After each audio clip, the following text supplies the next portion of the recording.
name's Andell. I'm a first-year nursing student.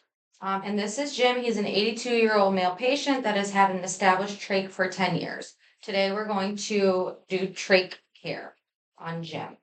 Prior to entering the room, I would check the patient's chart for his baseline vitals and make sure that he doesn't have any allergies, such as a latex allergy. And then I would enter the room and perform hand hygiene. Hi, Jim. My name is Andell. I'm here to change your trach dressing today and clean around your site. Are you okay with that? If so, can you give me a head nod? Jim is nonverbal, so I would verify his identity through his wristband, name and date of birth. Jim, I have my assistant Kelsey here with me. Are you okay with that? When doing this procedure, it's important to have two helpers to make sure that we don't lose airway in the process.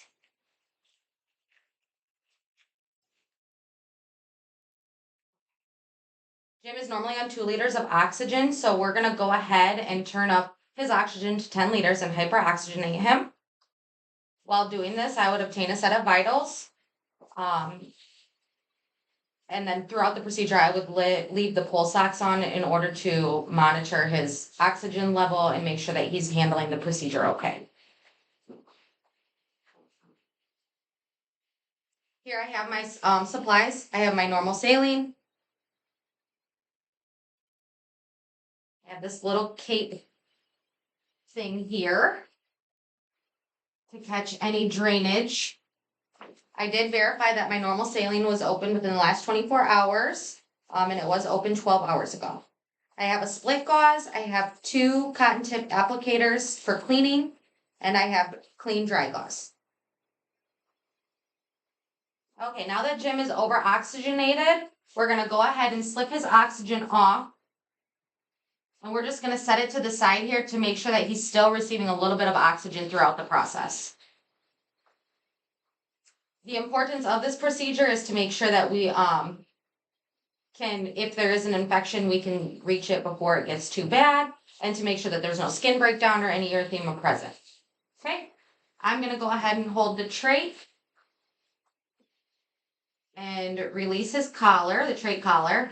At this time, I would look around at his skin, make sure that there's no skin breakdown or redness present. I would also assess the collar. If the collar was soiled, I would have a new collar to replace that as well. Kelsey, while I'm holding the trach, can you go ahead and undo the collar there? Okay. Now that we have the collar removed, I'm going to have my assistant here hold the trach for me. It's very important that we don't lose that in the process. Okay. I'm going to take 1 cotton tip applicator. Just kidding. I'm going to remove the dressing first.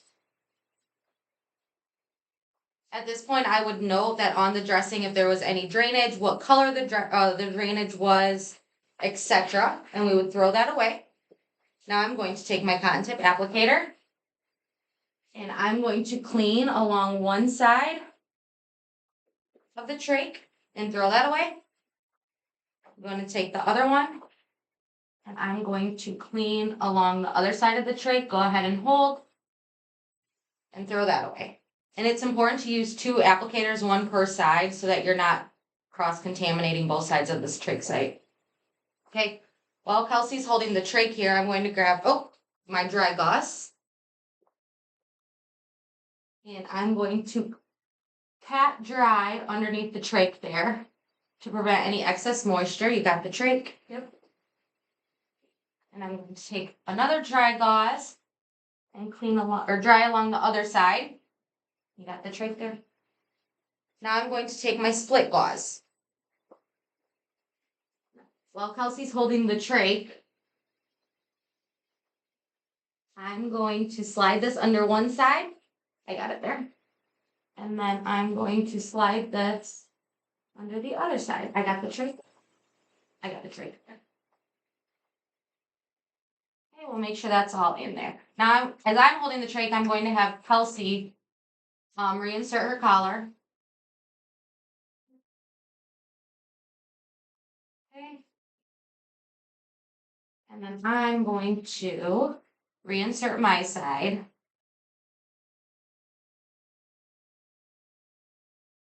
And after getting that collar back on, you want to slip 2 fingers underneath that to make sure that it's not too tight. If it was too tight, that could again cause skin breakdown. Okay, we're going to go ahead and put his oxygen back on and hyperoxygenate him again at 10 liters for about 60 seconds. While doing this, I would clean up all of my supplies.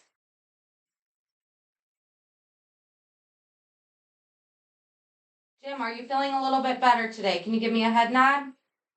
That's good. Okay, now that my patient is hyperoxygenated, we'll turn his oxygen back down to 2 liters. And then at this point, I would obtain a set of vital signs once again, just to make sure that my patient's not in distress. At this point, I would put the patient's bed back down to the lowest position, get him comfortable, make sure that his call light's within reach and that his bed alarm is on.